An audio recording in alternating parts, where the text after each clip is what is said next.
Hello बच्चों, नवांकुर डिजी lesson में आपका स्वागत है।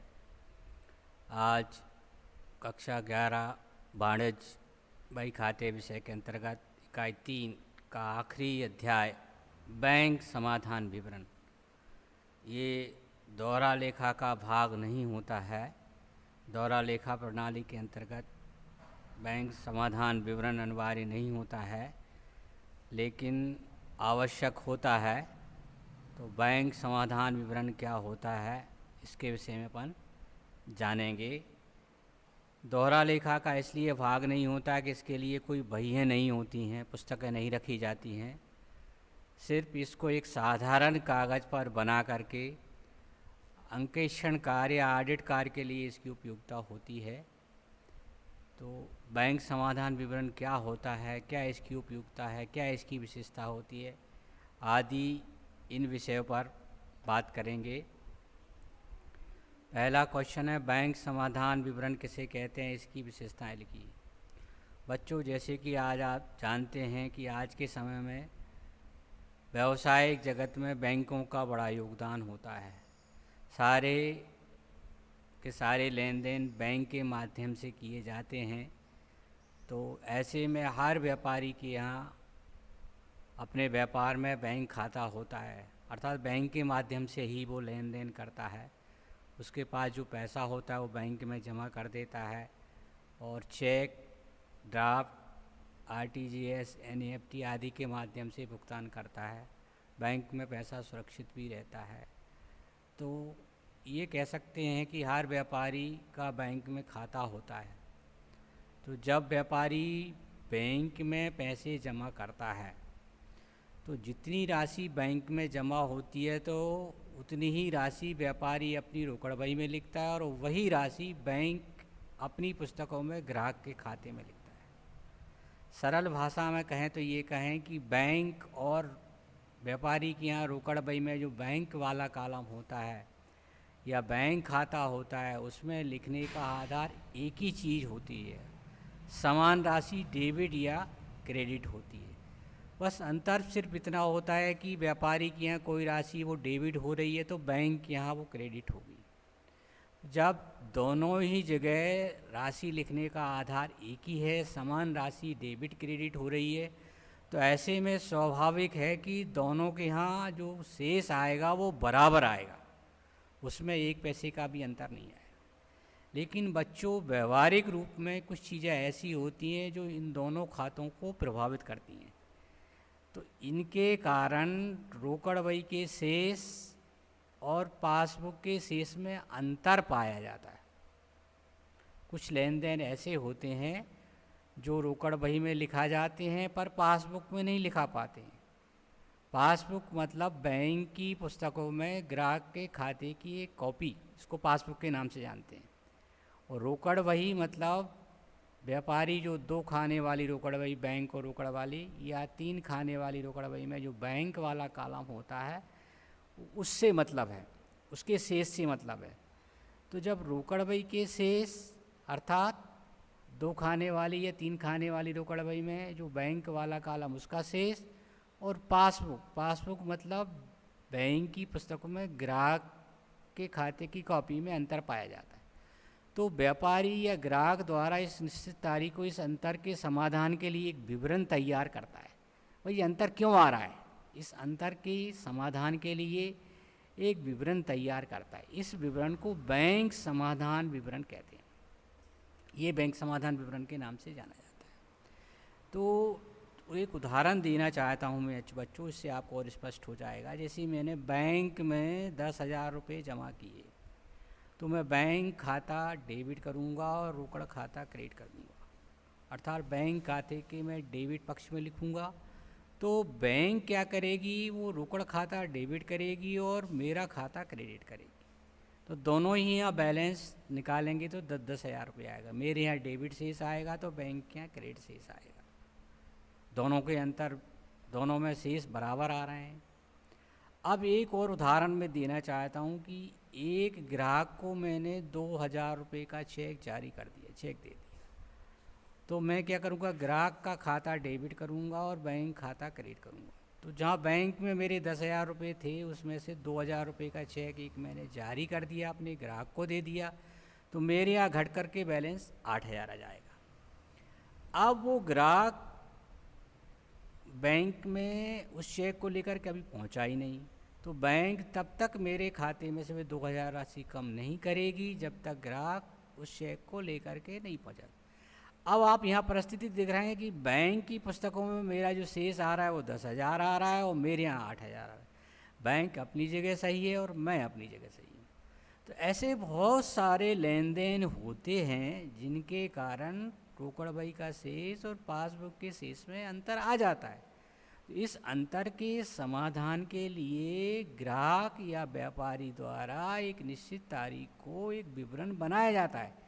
वे कौन कौन से लेन देन हैं जिनके कारण ये अंतर आ रहा है, वो विवरण बैंक समाधान विवरण के नाम से जाना जाता है। यह एक सादा कागज़ पर तैयार करके फाइल में लगा दिया, अर्थात इसको बनाने के लिए कोई अलग से बहियाँ नहीं होती हैं, बहियों की आवश्यकता नहीं होती बैंक समाधान विवरण तैयार करने के लिए, इसलिए दोहरा लेखा का भाग नहीं। बट ऑडिटिंग कार्य, अंकेक्षण कार्य के लिए इसकी आवश्यकता होती है, और इस कहीं कोई त्रुटि हो रही है, कहीं गलतियाँ हो रही हैं, तो उन गलतियों का भी हमें पता चल जाता है। इसको बैंक समाधान विवरण कहते हैं। तो ये बच्चों, अभी आप पिछले वीडियो में आपने देखा कि दोहरा लेखा प्रणाली के 3 चरण होते हैं, एक प्रारंभिक लेखा, एक वर्गीकरण, एक सारांश। तो प्रारंभिक लेखा और वर्गीकरण के विषय में आप जान चुके हैं, आपको बताया जा चुका है। अब कुछ बहुत सारी ऐसी चीज़ें होती हैं जो इनका संबंध लेखांकन से होता है, लेखांकन में इनकी उपयोगिता होती है, वो ये चीज़ यहाँ पर बैंक समाधान विवरण के नाम से आ गई। अगला क्वेश्चन देखिए आप, इसी की विशेषताएं हैं बैंक समाधान विवरण की। क्या विशेषताएं होती हैं? अलग से तैयार करना, यह विवरण होता है जो पृथक से कागज़ पर तैयार किया जाता है, इसके लिए बहियों में कोई स्थान नहीं होता है। जैसे जनरल एक बही होती है, खाता एक बही होती है, क्रय बही एक बही होती है, वैसी ऐसी कोई बही नहीं होती इसके लिए। बस भूल चूक या अंतर के कारणों के लिए एक साधारण से कागज़ पर बनाते हैं और इसको फाइल में लगा के तैयार कर लेते हैं, और जब ऑडिटिंग का काम होता है तो ऑडिटर को दिखा करके उस अंतर के समाधान को उससे संतुष्ट कर दिया जाता है। ये इसकी विशेषता होती है। शेषों का मिलान, यह विवरण रोकड़ बही और पासबुक के शेषों को मिलान करने के लिए बनाया जाता है। अंतर के जब हम कारण ढूंढ लेते हैं कि इन राशियों के कारण अंतर आ रहा है, तो हम संतुष्ट हो जाते हैं अपने काम से। यह एक निश्चित तिथि को बनाया जाता है, तैयार किया जाता है। तिथि पहले से तय नहीं होती है, जब चाहे आप यदि रोकड़ बही का शेष और पासबुक का शेष में अंतर आ रहा है तब आप इसको तैयार कर लें।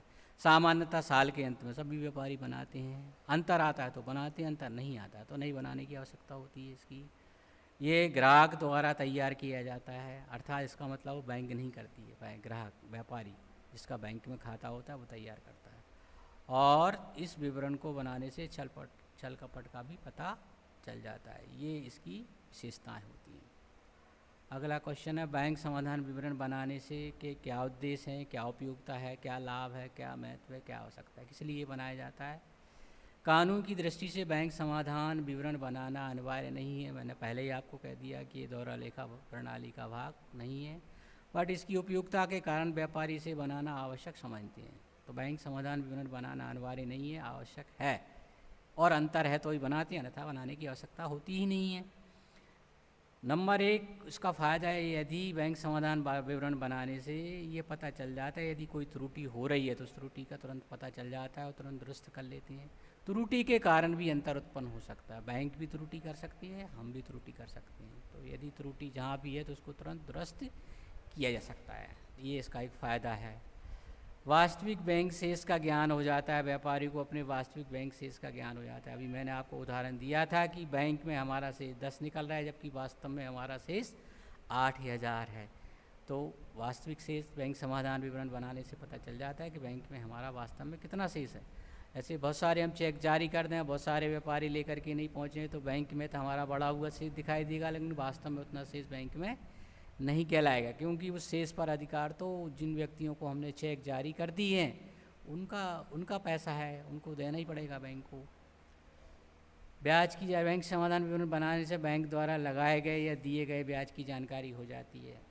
बैंक से यदि हमने ओवरड्राफ्ट ले रखा है तो बैंक हमारे ओवरड्राफ्ट पर ब्याज लेती है, और यदि हमारा बचत खाता है तो बैंक हमें ब्याज देती है। ब्याज की जानकारी मिल जाती है। बैंक समाधान विवरण बनाने से बैंक व्यय द्वारा लगाए गए व्यय की जानकारी भी प्राप्त हो जाती है, फ़ायदा होता है। तो बैंक ने कौन कौन से खर्चे, आजकल बैंकें ग्राहकों से कई प्रकार के चार्जेस वसूल करती हैं, और वो चार्जेस की जानकारी हमें बैंक समाधान विवरण बनाने से पता चल जाती है, इसका फ़ायदा है। और ऑडिटिंग या अंकेक्षण हेतु व्यापारी बैंक समाधान विवरण बना करके अंकेक्षक को बैंक के शेष से संतुष्ट कर देता है। ये फ़ायदा होता है जब ऑडिटर आता है बैंक व्यापारी के पुस्तकों का ऑडिट करने के लिए, तो वो व्यापारी के बैंक खाते का शेष और पासबुक के शेष में यदि अंतर है तो अंतर की संतुष्टि के लिए बैंक समाधान विवरण अवश्य ही मांगता है, और उसको दिखा करके हम उसको संतुष्ट कर देते हैं। तो ये इसके फ़ायदे हैं, लाभ हैं, उद्देश्य हैं। अब अगला क्वेश्चन है रोकड़ बही के शेष और पासबुक के शेष में अंतर के कारण। जैसे कि बच्चों अभी मैंने आपको बताया था कि रोकड़ बही का शेष और पासबुक के शेष में जब अंतर होता है तो अंतर के कारण ही बैंक समाधान विवरण बनाया जाता है। तो वे कौन कौन से सामान्यतः अंतर होते हैं जिनके कारण अंतर उत्पन्न होता है। तो रोकड़ बही का शेष से मतलब बच्चों यहाँ रोकड़ बही के बैंक वाले कॉलम से, और पासबुक के शेष से मतलब बच्चों बैंक की पुस्तकों में हमारे खाते की नकल से। बैंक क्या करती है, अब हर ग्राहक को उसके खाते की नकल पासबुक के रूप में उसको जारी करती है, ताकि ग्राहक समय समय पर पासबुक में देख करके अपने खाते की जानकारी प्राप्त कर सके। वे लेन देन जो रोकड़ बही में लिखे हैं किंतु पासबुक में नहीं लिखे गए हैं, मोटे तौर पर ही है। वे लेन देन जो रोकड़ बही में लिख लिए गए किंतु पासबुक में नहीं लिखे गए। कुछ लेन देन ऐसी होती हैं जो रोकड़ बही में तो हम एंट्री करते हैं, लेकिन पासबुक में उनकी एंट्री नहीं होती, क्योंकि पासबुक में एंट्री उनकी तभी होगी जब उन लेन देनों से संबंधित होने वाला वाउचर वहाँ पहुँचेगा। नंबर 1, चेक काटे गए, जारी किए गए। काटना जारी करना एक ही बात होता है, किंतु बैंक में भुगतान हेतु उपस्थिति नहीं हुई। हमने किसी व्यक्ति को चेक दिया, चेक काट के दे दिया और वो लेकर नहीं पहुंचा है, तो ऐसे स्थिति में अंतर आएगा। अभी मैंने उदाहरण दिया था कि 2000 का हमने चेक दिया है और वो व्यापारी लेकर के ही नहीं पहुंचा है, तो ऐसे में अंतर आएगा। तो अंतर का एक कारण हो गया। और ये अंतर हमारी रोकड़ बही में तो लिखा है पर पासबुक में नहीं लिखा है। पासबुक में तभी लिखाएगा जब वो व्यक्ति बैंक में लेकर के पहुँच जाएगा तो अंतर अपने आप ख़त्म हो जाएगा। लेकिन आज की तारीख में वो अंतर उत्पन्न कर रहा है। चेक काटना, चेक जारी करना, चेक निर्गमन करना एक ही चीज़ होती है। तो व्यापारी अपने ग्राहकों को जिनको भुगतान देना होता है उनको चेक के माध्यम से भुगतान करता है। तो सामान्यतः लोग समय पर या 1-2 दिन बाद या 3 दिन बाद या 4 दिन बाद लेकर पहुँचते हैं, तो उतने दिन के लिए अंतर पैदा हो जाता है। प्राप्त चेक संग्रह हेतु जमा किए किंतु संग्रह नहीं हुए हैं। जैसे ही हमें बहुत सारे लोगों से चेक प्राप्त होते हैं तो हम उनकी राशि संग्रह करने हेतु बैंक में जमा कर देते हैं। तो बैंक जब तक हमारे खाते में वो राशि संग्रह नहीं करती है, जब तक सामने वाले व्यक्ति के खाते से संग्रह की अनुमति नहीं मिल जाती है, तो इस काम के में समय लगता है, तो वो भी अंतर आ जाता है। चेक जो रोकड़ बही में तो लिख लिए परंतु बैंक भेजना ही भूल गए, ऐसा भी हो जाता है। जिनको हमने चेक को रोकड़ बही के डेबिट पक्ष में तो लिख दिया है, बैंक में जमा करने के लिए हमने किसी से चेक मिला और रोकड़ बही में तो उसकी एंट्री कर दी, बट बैंक में कलेक्शन हेतु भेजने को ही भूल गए, तो ऐसी स्थिति में भी अंतर आ जाता है। तो ये 3 कारण ऐसे हो गए जिनके कारण रोकड़ बही का शेष और पासबुक के शेष में अंतर आता है। तो इनको मोटे तौर पर कहेंगे वे लेन देन जो रोकड़ बही में लिखे हैं किंतु पासबुक में नहीं लिखे गए।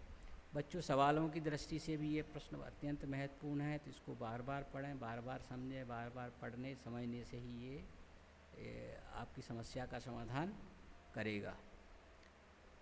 अगला बिंदु है इसी से जुड़ा हुआ, वे लेन देन जो पासबुक में लिखे हैं, अर्थात बैंक में तो उनका लेखा हो चुका है किंतु रोकड़ बही में हमने नहीं लिखा है। अब भी कौन कौन से होते हैं?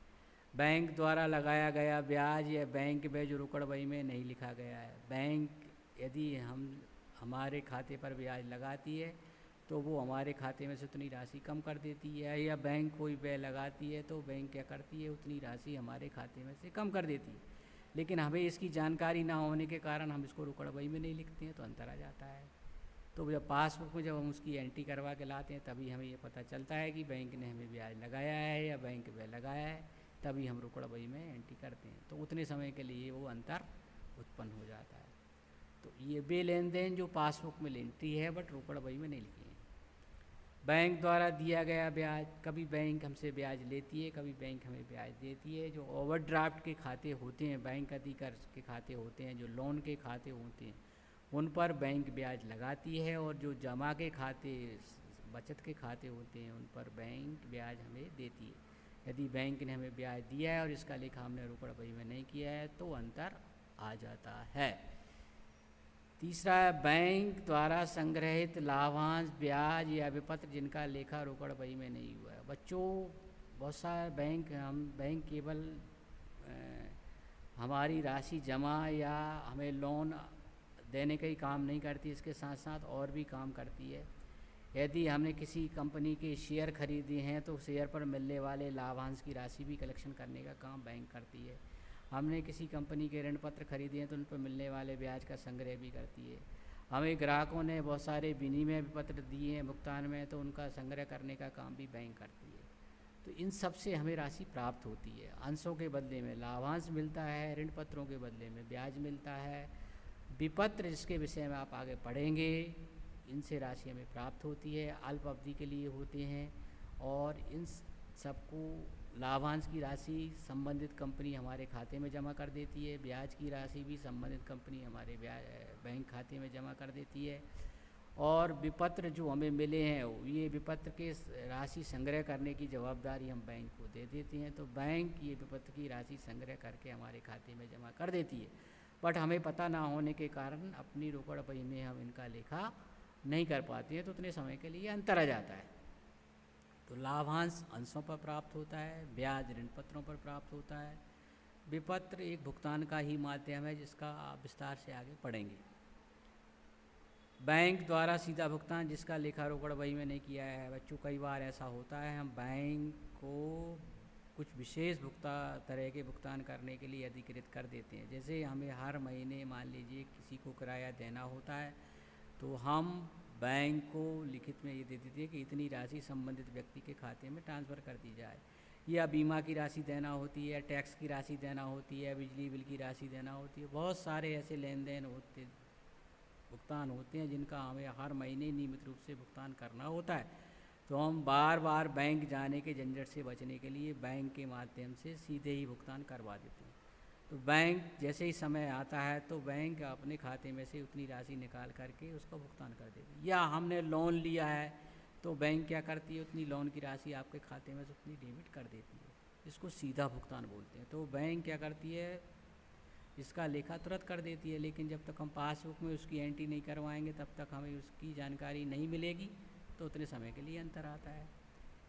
ग्राहक द्वारा सीधा जमा जिसका लेखा रोकड़ बही में नहीं हो। कई बार ऐसा होता है हम ग्राहकों को अपने बैंक खाते का नंबर दे देते हैं। अब चूँकि कंप्यूटर का युग आ गया है तो बैंक के खाते में या हमारे खाते में ग्राहक सीधे ही बिना बताए कई बार हमारे खाते में राशि जमा कर देते हैं। उतनी राशि स्वाभाविक रूप से हमारे खाते में बढ़ जाती है और हम उसका रोकड़ बही में लेखा ना होने के कारण वो अंतर पैदा करती है। तो ग्राहकों द्वारा का मतलब सीधा जमा करने का मतलब हो गया कि कोई ग्राहक से हमें पैसे लेने थे, उस ग्राहक ने हमारे बैंक खाते में हमें बिना सूचना दिए या सूचना दी होगी किसी कारण से हमें मिल नहीं पाई, तो सीधी राशि हमारे खाते में यदि वो जमा कर देता है तो उतने समय के लिए रोकड़ बही के शेष और पासबुक के शेष में अंतर आ जाता है। तो ये बच्चों रोकड़ बही के शेष और पासबुक के शेष में अंतर के कारण कहलाती हैं, और इन्हीं के आधार पर सवाल बनता है। इसमें राशि उतनी राशि हम जोड़ते या घटाते हैं, जोड़ते घटाते कैसे हैं वो आगे सीखेंगे आप। तो मोटे तौर पर रोकड़ बही के शेष और पासबुक के शेष में अंतर के दो ही कारण हैं। वे लेन देन जो रोकड़ बही में लिखे हैं पर पासबुक में नहीं लिखे, वे लेन देन जो पासबुक में लिखे हैं किंतु रोकड़ बही में लिखे हैं। तो जी उतने समय के लिए अंतर पैदा करते हैं जब तक ये दोनों बहियों में समान रूप से नहीं लिखा जाता। बैंक अपनी जगह सही होती है, व्यापारी अपनी जगह सही होता है, लेकिन अंतर होना ये त्रुटि का कारण भी हो सकता है। इसलिए हमें बैंक समाधान विवरण बना करके ये जान लेना चाहिए कहीं त्रुटि तो नहीं है। जब लेन देन का लेखा पूरा हो जाता है, विधिवत हो जाता है, तो ये अंतर अपने आप खत्म और ये प्रक्रिया निरंतर चलती रहती है। सामान्यतः रोकड़ बही का शेष और पासबुक के शेष में अंतर बना ही रहता है।